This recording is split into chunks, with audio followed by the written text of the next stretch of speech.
Hi, this is George Nemeth. I'm sitting here with my friend Larry Stewart. And I'm going to ask Larry a question, and I want to get his story here. And then once he's done, Larry and I are going to talk about maybe posting it to the internet or something like that. So, Larry, I was asking you before, what we were talking about was when you were young and growing up, when did you first hear the word marijuana or about marijuana?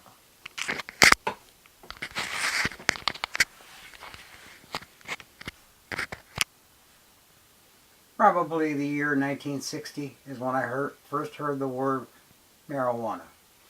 And what about Reefer Madness? You were telling me that you actually you saw the movie Reefer Madness. Is that right? It was required. You had to see it. And it was recorded in school. Is that right? In high school. So, tell me about. You were telling me about three of your friends talking about. What were they talking about? What were you telling me the story? They were telling me stories of what was going on at Ken Kesey's compound in La Honda, And Santa Cruz Mountains. and so I wanted to pick up on something that we had talked about before because you've actually met Hunter Thompson, correct, Doctor? Yes, I have. And tell me about that meeting. What did you think of him? And tell me the circumstance and your impressions, please. It's very vague recollection, but I think why I didn't like Hunter Thompson is the fact that he was interviewing about 50 to 70 Hells Angels in the front of Ken Kesey's property, and they were lined up. They looked like they wanted to kill me. And I Can I stop you right there? Can I ask you to turn around? And if you see that pile of books right there, you see in the middle, you almost put your finger on it. Hells Angels. Can we pull that out? Sure. So I just have to tell you that the reason that this book is right there is because I actually read this. So, again, I'm fascinated by the fact that you have a personal story, okay, and that is directly connected to this literary work and somebody who I'm a huge fan of Hunter Thompson's. God rest his soul. So, anyways. So you're there with all these Hells Angels. I mean, and again, there's the story of it in here is just amazing. And again, that's sort of that's ground zero of LSD and all the drug culture of San Francisco, right? That's when that took place. That's about it. So, anyways, so you had three friends who were going down there, right? And that was kind of when you first heard about marijuana. So, I mean, again, what was it like? Because the way you tell it back then, there were basically black shoes and white shoes, right? That's it. And you ended up being a white shoe, which was sort of the straight. Pat Boone lookalike. Exactly. And so what did that culture? What was their response to marijuana? And Reefer Madness.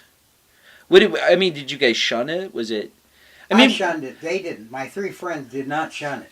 Because so again, would they be considered black shoes, or would they just be considered like a gray shoe? The word hippie wasn't being used. They were pretty much called. What's that word? Ken Kesey had the bus. Sure. And they were the merry pranksters. Exactly. They were referred to as pranksters. Wow. Okay, so again, I'm fascinated by the whole you being outside the compound and the Hells Angels wanting to kick your ass. So what did you do? Did you go to sightsee, or did you take your friends down there I left. You just left. I didn't like it. I felt uncomfortable. Bad vibe, wrong scene. From the Hells Angels, not the drugs. Wasn't the drugs. Right. It was the Hells Angels. Those kind of guys, bikers, they're brutal. Let's just face it, they're simply fucking brutal. The stories in here, and again, there's probably a short story or whatever about the fallout from that culture and somebody who just wants to be just an independent motorcyclist, right? Like I have a motorcycle and I have no affiliations, and yet somebody were to see me and I have a chain wallet and a leather jacket and boots, and I'm an outlaw. I'm definitely an outlaw biker according to the definition. But would you say I'm brutal? No, I could almost tell in your face by looking at you Yeah. that you're not brutal. But when you saw the Hells Angels lined up, their faces did not look like your face. Thanks. Okay? They looked like they wanted to fucking kill you for no reason. Yeah. Just fuck with them. And and again, they probably did. And so the fascinating thing, and again, you're talking about introducing somebody who's brutal to psychoactive substances, which is what LSD is. So again, maybe we can talk about it or write about it in the future. But so again, whatever happened to the Hells Angels, and then talk about the whole. I mean, because you have lived here in the San Francisco area for 30 years now, except when you were in Brazil, right? But you were here during the 60s, the 70s, right? I was born here. Yeah, and grew up here, okay, and again, spent your life here. I think what really freaked me out in seeing them is in high school when I was a sophomore or a junior, somebody wanted me to join a gang. Yeah. And I was thinking about it. And then one night, a friend of mine calls me up and says, hey, there's going to be a gang fight, South San Francisco, South City, Orange Park. I lived in South City. So now I snuck out my bedroom window, say 11:30, and I was told the fight's going to start at midnight, thereabouts. I went there. There was a tree fort up in an oak tree. We climbed up in the oak tree, and we witnessed two gangs go into battle. How big were the gangs, Larry? About 30 members each. So there were 60 people fighting in your hometown. What can I ask about your impressions of the gangs and like what? Well, one guy had a tomahawk. What? One guy had a baseball bat. They were carrying some lethal weapons. Wow.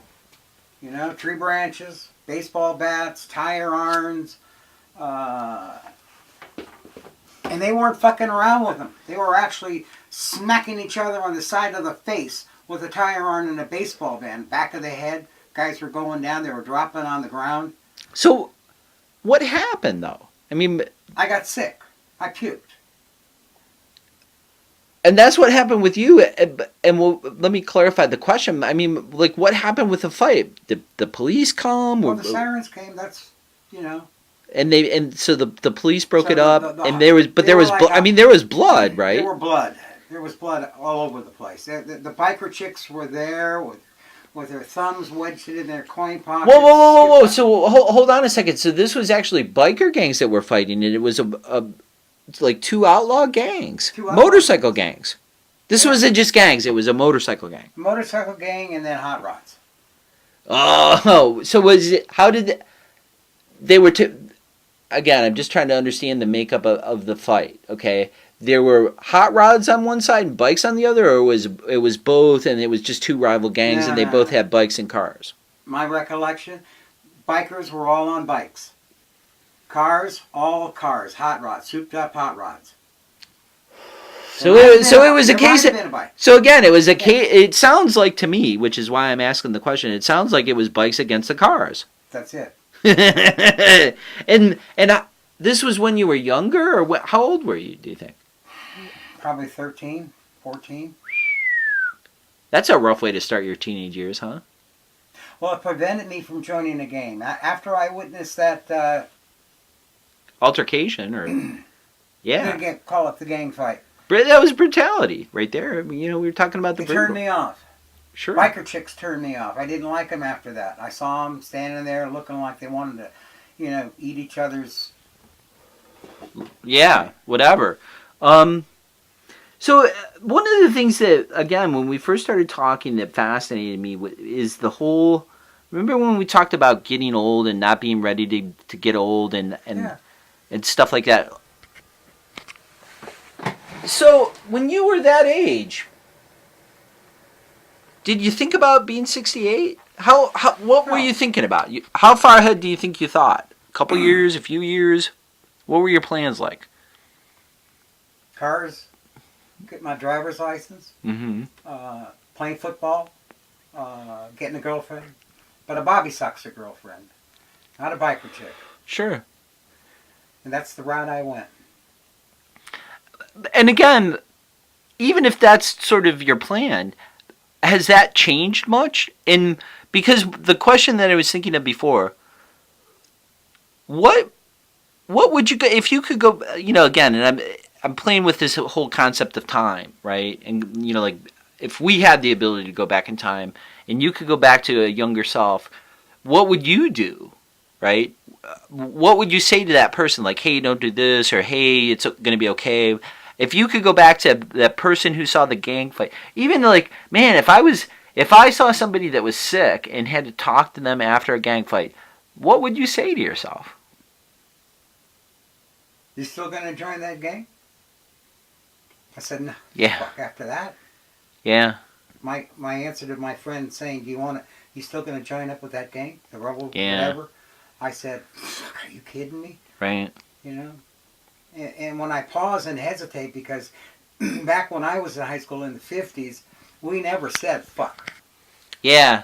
Right. I No. never said it. We never even said damn. You don't really even say it now, do you? Well, I do now because I've heard it so much in Right. talking to younger people. It's prevalent in our culture for sure.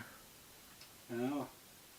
Hmm. So, but back then, I didn't even say damn. I said darn. Gosh darn it.